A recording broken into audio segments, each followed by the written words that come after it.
the cloud. Welcome everyone to the Connection Circle, and we have John Bodnar back in the Connection Circle, and I said the last name right. Yay! You did. Yeah, you crushed it.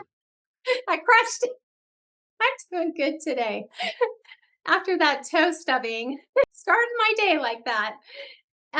But it's awesome to have you back. Thank you so much for joining us again. And we were just talking off camera, and I was sharing with you that I kind of felt like I hijacked the conversation a little bit last time we were in the Connection Circle, unintentionally, but I think I like steered it more towards diet and supplementation and things of that nature. But I really want to get down to what you really do, the core of who you are and origin fitness is. So I'm going to let you have the floor and just kind of maybe give us an overall explanation about what you do over there. I believe I went over a little bit of this last time. Origin Fitness is focused purely on teaching people how to keep health and fitness simple and prioritizing muscle growth as the avenue that we use in order to achieve results. Because too many people, and most of my clients started in this area that I'm about to go into. So if that's where you are right now, it's okay. You can fix it. But too many people go down the path of excuse me, extreme dieting, overcomplicated systems of, all right, carb cycling, and I got to do all these little nuanced things in order to get results. And then this guy told me I should do ice baths, and this guy told me I shouldn't do ice baths. And you just they end up in this cycle of information and misinformation and trying a ton of different things all at the same time instead of just doing what actually works. And what actually works is the basics. So what I Yes. preach to all of my clients is, until you have all of the basics down pat and you've completely mastered them, you have no business doing anything else anyway. There's no reason to overcomplicate. There's no reason to do anything fancy. All of those different complicated methods have their place, but don't even mess around with them until the basics are there, because that's the foundation of a healthy life that allows you to take advantage of all the other crazy things that people suggest that you do. Right. I like that. You just nailed it because it is information overload. You don't know which direction to go anymore. And I don't know if you've ever experienced this, is if you're on like social media very often, but I am, because I have to Me be too. on there for my business, and yeah, and then the social aspect of it, right? Um, but I feel like I can, run across someone's feed and they're in the fitness industry, and I feel like they're yelling at me. Sometimes. It doesn't feel inviting or comfortable, and they're yelling at me and they're telling me, I need to, like you said, like do carb cycling and do this diet and do this. And it's just complete overload. And what happens when our brains go into overload? You don't do anything.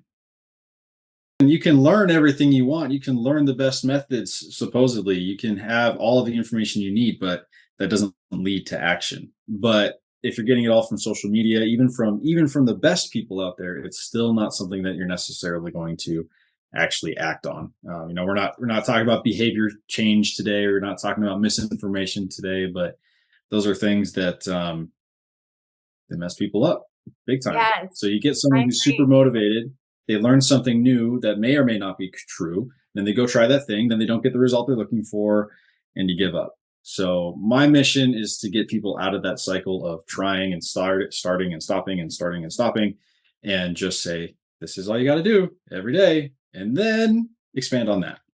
And it sounds Yes. really easy, but it is.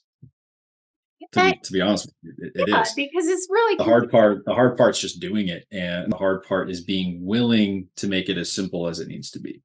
That's what people struggle with. right.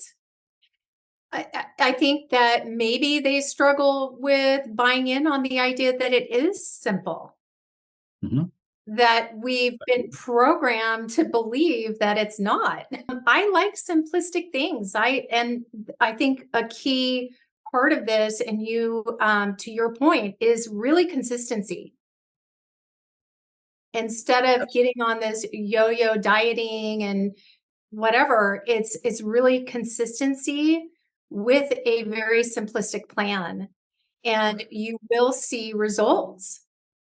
So I love that. So I don't know if we got into this last time, but tell me why you got into more of this niche of the building lean muscle versus other aspects of the fitness Yeah. world. Well, the main reason, priority number one, is that's because it's what I did personally. When I first started Okay. getting into fitness, it was all about, like, I just wanted to get jacked and look good. That was my Right. that's why I did it. Our other conversation, I go into that a little bit deeper in the emotional side and such. But from a Right. result standpoint, yeah, that's what I was going for. So, and that's the mission I'm still on today, is to build as much muscle as I possibly can, reach my genetic potential for muscle growth, and someday maybe I'll be satisfied. That's what I'm most qualified to help other people do as well. Now, not everyone's trying to get as jacked as they possibly can, but that's something that takes literally a decade of doing everything right in order to get to that point. Right. So, what I teach people how to do is, hey, here's how just building muscle works, and build as much as you can or want to, and then talk about maintaining from there. So, anyway, actually answer the question. It's because that's what I focus on for myself. It's the process that I personally understand the best. When I first started coaching, I I wasn't very good. It's a skill just like everything else. I didn't really It know what is. I was doing. And I was following somebody else's coaching program, like being a coach for them. And it was okay. But the program itself was very much against what I believe now, which was really strict dieting, not really super focused on lifting weights. It's like, yeah, go work out, do stuff, move around. And it was a good way to get people started on something, but it wasn't putting them onto the long-term path. And what I started to notice was the people who didn't really they didn't really do the nutrition part of the program very well, but they prioritized the weightlifting pieces. They ended up getting better results, being more satisfied and sticking to it longer than the people who just did the more extreme side of things. So when I went off on my own, started my own business, I started to think like, okay, what did the successful clients do? What did the unsuccessful ones do? Took responsibility for both on my end, and realized, okay, it's the ones who prioritize getting a strong body, lifting weights. They're the ones who did the best, and are, again, and continue to this day to be doing better than those who maybe went the other direction. And I think we learn a lot from our failures, right? We Oh yeah. learn from that, and so that's a great story. And it sounds like you're really walking the walk, and that's important. I mean, just to give you a comparison, it's like when a woman walks into a hair salon and is being assigned a new um, hairstylist, and her hair is a complete wreck. It's not exactly going to instill some confidence in the customer No. at that point. Or an example that I look at too. If you ever, and I'm not saying this to insult the people, but have you seen some of the health leaders of countries, and they're just clearly unhealthy people? It's like, well, Yes. maybe they aren't the right authority for that position. And yeah, I'm not trying to insult anyone, but Sure. there is a certain, if you want to teach people how to do something, You there's got gotta to be walk the some walk. of you doing the same things. Yes, And you have to set the example. I don't know how you can lead if you don't set the example, and it's kinda like parenting, right? You have to set the example.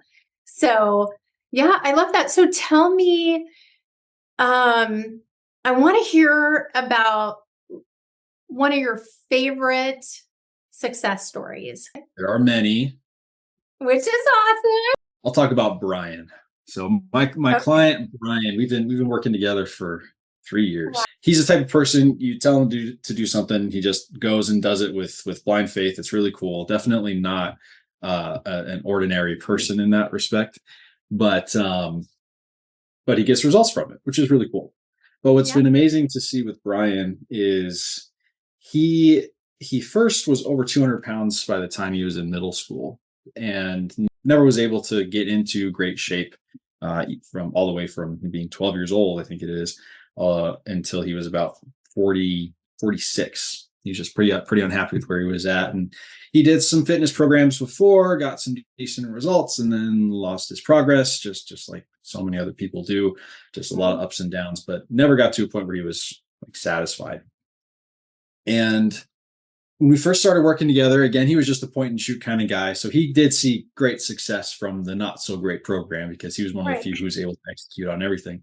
But when we decided to switch into muscle growth, that was a big shift for him because he was so focused on weight loss for such a long time. Did a great job with it. He ended up losing 40 pounds.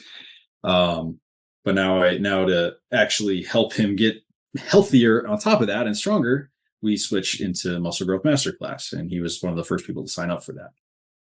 And what's been great Right. with him is since then is he's actually heavier now again, but he looks ridiculously strong. He's leaner than he was when he weighed less, and he's sleeping better than ever before, and just has all this vitality and energy, and he's Yeah. 50 years old.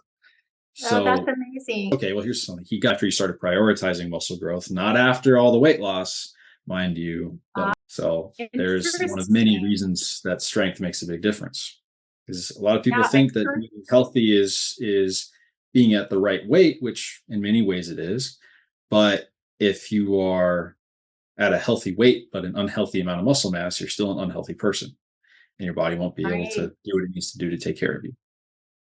So That I'm sure that's there's a Brian. ton of science to support that too, Oh right? yeah, Yeah, that makes sense. I know I come up with these kind of strange analogies, but it reminds me of kind of like a house, the structure of the house, the foundation has to be strong. yes. Definitely, and it's amazing you say that because my lectures on nutrition, I actually talk about how you're building a house with your nutrition. So not exactly the same. That is the analogy I use for that. So yes, it is a house, and the Yeah. foundation for your house is muscle. Yeah, I mean, Um, that's a good visual, right? I think that's a really good, easy visual for people that even if you lose the weight, that's still not going to give you those health benefits that you're really looking for because exactly, and it that's a it may weaken the body, right? definitely well. That's a perfect transition to what I wanted to talk about next. So pretty much everyone that I talk to for the first time, and we get on a consultation call where I'm learning their situation and then make sure that my program's a good fit, etc. Some could call it a sales call, I guess, if you want to. Right, So, just about everyone wants to lose weight, which I get. I'm not saying you shouldn't do that, but then when I ask, okay, why? What do you actually want to feel and see differently? That's where people don't tend to understand that the benefits they're looking for, the results that they're looking for, the feelings that they're looking for, whether they're physical or emotional, primarily come from building muscle. And so, a mhm, couple of examples of that is I want more energy. Well, losing 50 pounds isn't going to magically give you more energy. It's going to, sure, you're going to feel better. It's be easier to move around, but there's nothing being added to you. It's only being taken away. right, Well, while if you, let's say you kept those 50 pounds of fat on, but gained 10 pounds of muscle, all of a sudden you have more active tissue on your frame because you have your active tissue of muscle, which is what is actually energized, hence the word active. So energy and vitality is one that more muscle will help with. People also look for hormonal balance and hormonal changes through weight loss, and that's one where yeah, weight loss will have a significant impact on that. But guess what? Building muscle has arguably a greater impact on your ability to stay balanced with your hormones and your mood and all those things as well. More muscle equals more testosterone, which is good for men and women. More muscle equals less cortisol in your system, better sleep, which leads to less cortisol, all these things. So it's just another example of people doing it backwards, which I'm not going to go into right. that today. That's one of my biggest Yeah, teaching points is people teach things backwards. They teach the result as opposed to the method to achieve the result. right. That's one more example. I just have this, again, this visual of, you know, people that I've worked with, and it's same thing, lose the weight, and they're just not happy with the body that they see in the mirror. But the Mhm. people that are actually working out and building muscle, obviously, they're much happier with what they see. They're Agreed. much happier with the results. So what you just said makes absolute sense. And I love how you put that, like you're adding something. You're adding, you're not taking away. So again, keeping it simple, right? Mhm. I think people can understand that, like, oh yeah, I can add energy to my body versus 100%. let's talk about maybe some of those consultations that you've gotten along the way. Was there any one particular consultation that kind of pulled at your heartstrings? So many of them have.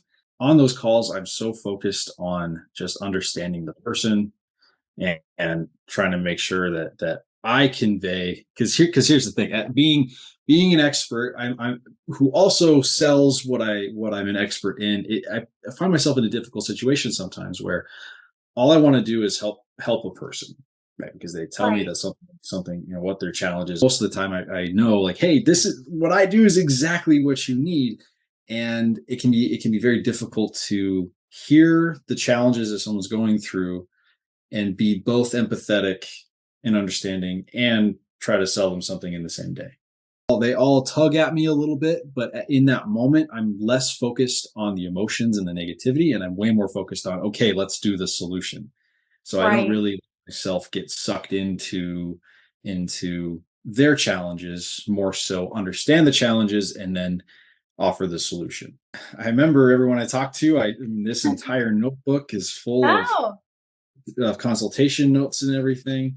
oh, But that's in cool. terms of but if something's really tugging at my heartstrings, it's because I don't feel like I can help that person. Does See, that make sense? yes, absolutely. Well, and I think I want to kind of piggyback what you were saying because I get it. Like you're when you say sell, really what you're trying to do is to get them to buy in on their own health. Yes. And I just want people to understand that it's not like a sales call, like you're trying to sell them some gimmick. And that, perfectly segues into this when you do have someone that you can't help. And generally, it is because I don't know if you've experienced this, but I know I have. It's because they haven't fully committed, so they're not Not buying in. ready. Right? Yeah, they're just not ready. I Yes. will say, the people that I talk to that decide not to sign up, either it's purely 100% financial, there's just no way they can make it happen, Yeah. or they're literally just not ready. They feel like they are. They want it really, really bad. But there's a difference between wanting a result and being ready to actually do something about it. And Yes. wherever you're at, listening to this, wherever you're at right now, it's okay. It's not a judgment thing. I don't. It doesn't upset me, or I don't think less of you if you're not ready to take action. But it's important to look at, well, why don't you feel ready? And that's a maybe a separate interview of Right. why people don't feel ready. But again, if that's where you're at right now, that's okay. But you do need to dive into what's it going to take for you to get ready. Um, Right. that's a question I love to ask people if they either they say they don't feel ready, or I can tell they're not ready. Is what's it going to take? Is Right. it going to take a diagnosis you really don't like? Is it is it going to take a heart attack that you survive that you realize you have to get yourself in shape? What's it going to be? And maybe it's different for everyone. Right. But most of the time, by the time someone's talking to me, they've already had that moment where they're like, okay, yep, I Yes. was tying my shoes the other day and my back went out and I realized that's really silly. And it sounds silly, but it happens, and there's no judgment in that because Of it's course. happened to so many of us. I haven't always led a fit lifestyle. I've had moments in my life where I've had a lot of stress, a lot Mhm. happening at work, and I let that just slide, and the fitness part of my lifestyle just go away, and just ultra focused on work and high stress and gained weight, and I felt miserable. And it Mhm. was those little moments like the shoe tying that it it was that moment where you just go, "Oh, it's time to change things up. It's Yep. time to do something about this." So, let's switch gears and talk more specifically about muscle building. How do Yes. we do that? How Let's start with the new person, the newbie, right? I've never done it. How do I start? So the first thing you're going to want to do is get a workout plan in the first place. Okay. Well, actually, get a gym membership first. Okay. Go join a gym, and or get a home gym. Either way, but I do recommend just get the gym membership. Tons of beginners are terrified of going to the gym. It can be a very intimidating environment, and I totally get it. Yes. So let's start with that. No one at the gym cares about what other people are doing, unless it's like really loud and goes against like gym etiquette or something. But 99% of the time, they're just way more worried about what other people are thinking about them than they are at actually looking and thinking about other people. So long story short, no one cares about you while you're there in the Right. right ways. Number two, people who go to the gym tend to be, of course, this is not a hard, fast rule. They tend to be really cool people, because anyone who is spending a significant amount of time working on improving themselves, I don't know about you, but that's the type of person I want to be around, regardless of how they're doing Yes. and regardless of their personality. They're someone focused on self improvement. That's a cool person to be around, and that's what people are at the gym are for. It's for self improvement. So don't worry about the people that are there, because 95% of the time, roughly, they're really cool people. And then, yeah, you got Yeah. your jerks, your steroid heads that are off the rails and all that. But that's not as common as people think. But you really can create a lot of, you know, connections within that environment, and they'll support you on your journey. Absolutely. You don't need a buddy. I've literally never consistently lifted with another person in my life. But I know people at the gym. There's familiar faces. I've met lots of people at the gym. I've met a couple of clients at the gym. It is a place to connect with some really cool people. No matter how much reading you do, how much preparation you have, no matter how much knowledge you get, you're gonna feel like a moron the first time you go to the gym. Probably the first couple of weeks that you're at the gym. You don't know what you're doing yet. There's no substitute for experience of actually lifting weights. True. Be prepared as a beginner to feel like an idiot, but just go do it anyway. It's not a big deal, because nobody else cares. You're the only person who Right. feels insecure about that, who notices that. So those are the three mental preparations you need to make. Get some kind of workout plan. You can go find something for free or for $5 online. You don't know if it's going to be any good, but when you're a beginner, it will never be easier for you to build muscle than it is at the very beginning. So even if you do a ton of stuff wrong, if you're doing something, you're still going to make progress at first. Don't overthink your starting point. Don't overthink your workouts. Just go do something that involves lifting weights. And Sure. for at least a couple of months, you are guaranteed to make progress no matter how good or bad your plan is. But you cannot substitute a professional assisting you along the way. I mean, to avoid injury, just get in there and start. You Mhm. got to start somewhere. But having a professional like yourself to guide you on you know, the proper way to lift weights, to avoid injury. Again, this reminds me of maybe learning to snow ski. You know, if you you can go to the top of the mountain and come back down, or you can get some lessons from a professional and maybe make it down the hill without breaking a leg. So, just to kind of throw that out there, but I agree with you. You just got to start.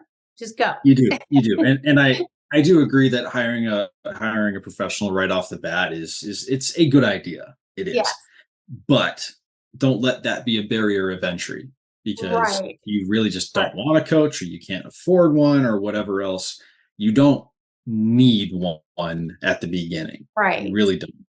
However, and this is the point where the people I that hire me are at oftentimes, is they've been working out consistently for a little while. They've got the habit down, at least, of going to the gym and doing things, but they feel stuck. Because here's what happens if you have a bad plan for a couple of months: is the newbie gains, as I call them, a lot of people call them, slow down. They pretty much come to a screeching halt because you've adapted to what you're doing. That's an Right. oversimplification, but we'll call it that. And suddenly, number one, you're used to really fast, exciting progress when you just started. So any progress slower than that feels like you're stuck.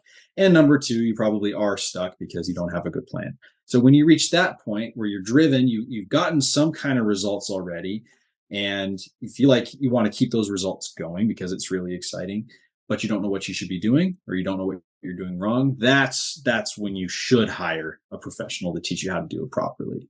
Now, again, Gotcha. doing it right away is a arguably a better idea to keep you from reaching that sticking point anyway. But again, don't let that be the barrier of entry of you actually getting started.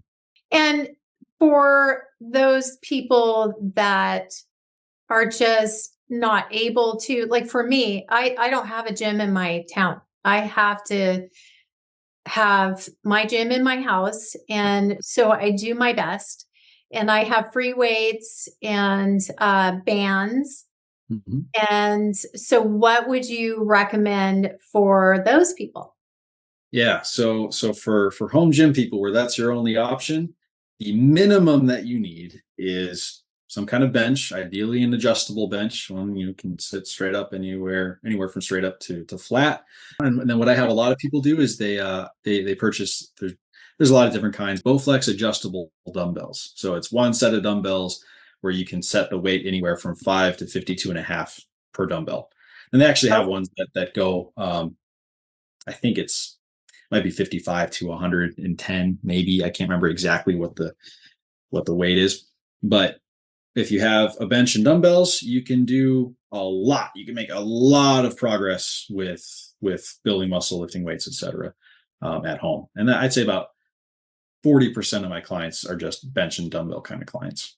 Okay. Now, Yeah. do you meet your clients in the gym or do you do online or both? This is 100% online. Okay. Occasionally, well, I should say 99%. Occasionally, with my local clients, if they're really struggling with something, or for example, someone who has MS just hired me, who lives in town, and so I wanted to make sure, like, okay, I want to be there for your first week, make sure Yeah. that like certain exercises are okay, that you're not going to hurt yourself, etc. And it went totally fine. Like, she's really cool. She just went and did it and did an amazing job, and I wasn't surprised by that. But that's pretty much the only circumstance in which I'll actually go meet with somebody, is if there's a real physical issue that I'm concerned about. But Right. other than that, I mean, nobody needs an in-person trainer. I'm going to be straight up with that. No one needs an in-person trainer unless you Gotcha. have a specific physical problem. Right. Because here's what happens. Here's why I truly believe that online fitness coaching is better for the long term than in person.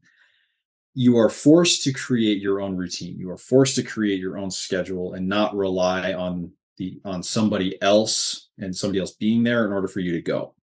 That can be great for Gotcha. getting started, but until it's something that you hold yourself accountable to on a weekly basis, not big picture, because I'm accountability big picture is important. That's what I provide. But that day-to-day accountability of, I go and do this on my own time because I prioritize it, that is invaluable. That is something that will Yes. take you into continuing to take action for years and years and years. So yeah, in person is it's great, but But it's not necessarily creating the long-term result that you're looking for. yes, I love that. I love that you brought that up because I think it is important for people to create the habit on their own and have that autonomy that allows for them to kind of bypass this resistance that can come up for them. And Yes. creating a habit, it takes some time, right? And it has to feel like it's coming from us. It's kind of like when you save up all your money when you're a teenager and you buy your own car, you feel really good about that. Mhm. and your parents didn't buy it for you, and you're kind of like, yeah, whatever, it's a car, and you don't care if you wreck it. But if you buy that car, it's a big deal, and you feel very proud. I have all these funny little comparisons today. I don't know why. I'm on a roll with those. Yeah, analogies are helpful. People like them. So funny. Let's get down to the nitty gritty. Mhm. And let's just say I'm working with you. I'm 57, soon to be Mhm. 58. And I do work out. I want to say build more muscle. I want to get, a little bit more leaner and build a little bit more muscle. And right now, I could probably get a little leaner, but I think more muscle would be ideal, right? It would Well, make me super feel quick, I want to touch stronger. on that before I forget. Yeah, Keep in mind too that being lean it's a body fat percentage game. So it's not a how many pounds of body fat do you have, it's how many pounds of body fat do right, you have relative to your total body weight. So you could gain 5 pounds of muscle and be 5 pounds heavier, but if your fat mass stayed the same, you would therefore be leaner after that. right. So that's Makes one huge reason that building muscle is really helpful for leanness and how you look in general, is because you don't technically need to lose body fat a lot of the time in order to actually be leaner. And it's a lot easier to eat for gaining lean muscle, in my opinion, than it is to eat to lose body fat and lose weight. So anyway, gotcha. just want to Okay, get that that out there. makes Please sense. continue. Thanks. Yeah, thanks for that tip. Okay, yes, you're right. That makes total sense. So where would I start if I already have my routine? But where would I start in terms of attempting to build more muscle So overall? I don't know what your routine looks like. So Mhm. regardless of what it is, it would either need to change into this, or you would need to adapt your current routine and make sure you're hitting some of the markers that I'm about to outline in a couple of minutes. Okay. So first thing is lifting weights a minimum of 3 days per week and hitting every muscle group on your body, which there's a lot of them, but the main ones are chest, shoulders, lats, quads, hamstrings, glutes, calves, biceps, triceps. Hitting each Okay. of those at least one time per week, where you are training them hard for a certain number of sets. A simple example for a 3 day workout workout split could be I do chest, shoulders, and triceps day one, I do back and biceps day two, and then I do legs on day three, and then repeat that every single week. That's where most of my clients start. Do you change it up based on male, female, like gender or I don't. weight or That's the thing. no? I Okay. don't. The customizations I make are mostly around if somebody's got some injury, like old injuries that we need to work around, Right. or if there's some exercises they just physically can't perform. Like for example, if someone's 100 pounds overweight, I'm not going to give them push-ups, or even body weight squats can be challenging and such. So I'll make those types of considerations. But when it comes to like male versus female, process is the same. The mechanisms are the Okay. same. The there's no exercises that are better for somebody than somebody else on a general basis. When it comes to the process of building muscle, the exercise selection that you do is meaningless. And essentially, it's all about how you are performing the exercises you're doing. Because there's a term. Have you ever heard of the term progressive overload? I have, but you can go into more detail. Progressive overload is the process of forcing your body to adapt into building muscle by over a long period of time, slowly making things harder. So the Right. simplest way to achieve progressive overload is to increase the weight that you're lifting. If you increase the weight, but your form changes, then you're not even doing the same exercise anymore. So you don't even know if you're achieving progressive overload. My program has a 1 hour video on this topic. Progressive overload, again, is it's a structured process of forcing your body to adapt by building muscle. So that's where people get stuck. You're just doing the Okay. same thing over and over and over again, lifting the same weight for the same amount of reps and hoping that something is going to happen. So, long term, eventually, you're going to need to increase the weight that you're lifting or do the same weight for more reps. That's the simplest way I can put it today. is increase the So weight that you're more weight, John, or more reps? One or the other. correct. Okay. Correct. I did, and then over time it will be both. Now I know what Now, I need to do. but hopefully that gives you some kind of direction, right? And Yes. I don't want to keep things vague today, but something else to keep in mind too is don't get hung up on exercise variety. Mhm. Because if you want to get really, really good at if you want to get really, really good at putting, what do you practice? Putting. Putting. Yeah. If you want to get really, really good at public speaking, what do you practice? Public speaking. If you want to build a lot of muscle, doesn't it make sense to get really, really good at a couple things as opposed to having a ton of variety of a bunch of other things. So Right. the reason I'm saying that is so many people I talk to, and so many, even my current clients, I love them to death, but they drive me nuts. They're like, I want more variety. Yeah, I really want to change things up, blah, blah, blah, blah. Like, do the same thing over and over again for at least 8 weeks. The same exercise routine for at Okay. least 8 weeks. Because if you don't give it that long, you don't know if you're making progress or not. Because if one week Right. your main exercise is bench press for your chest, and then the next week the main exercise is push-ups for your chest, and then the next week the main exercise is cable flies for your chest, that doesn't mean you won't make progress, but you won't have any evidence to suggest that you are, That makes because sense. you don't know for a fact that you're achieving progressive overload.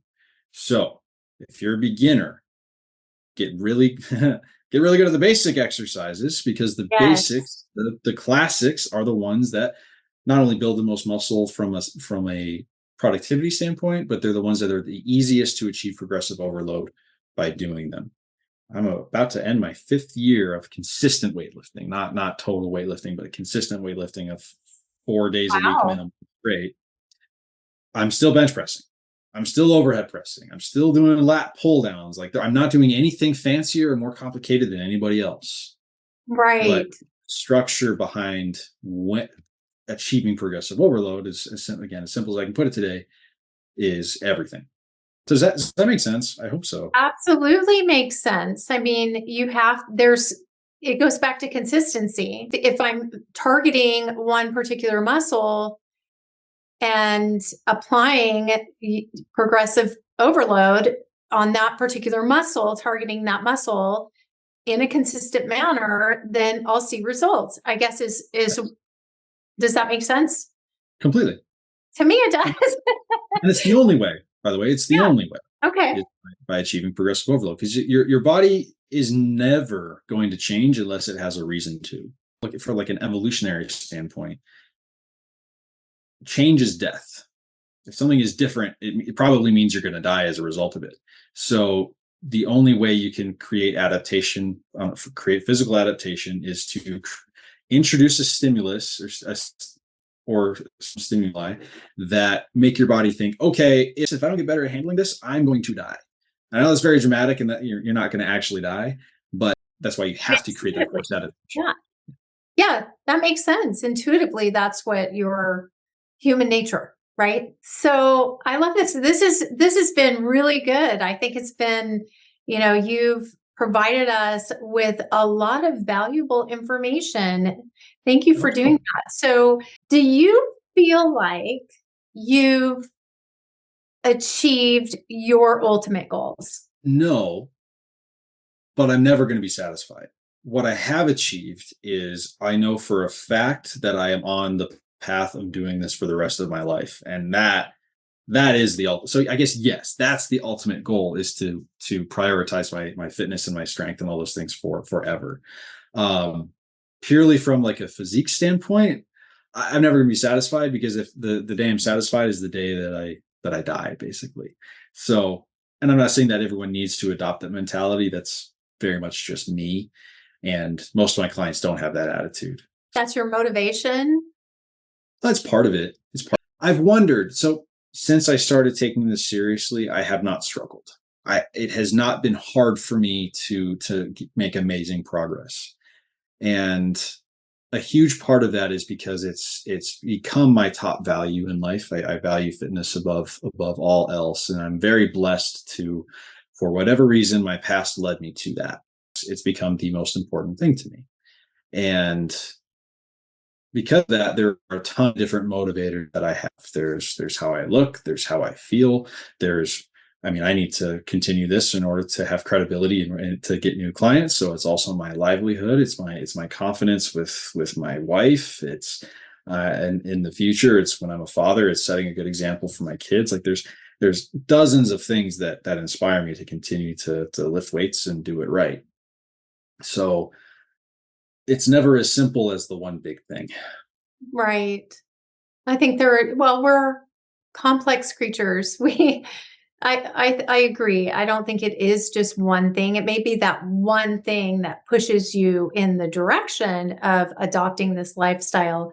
But to your point, it is a lifestyle.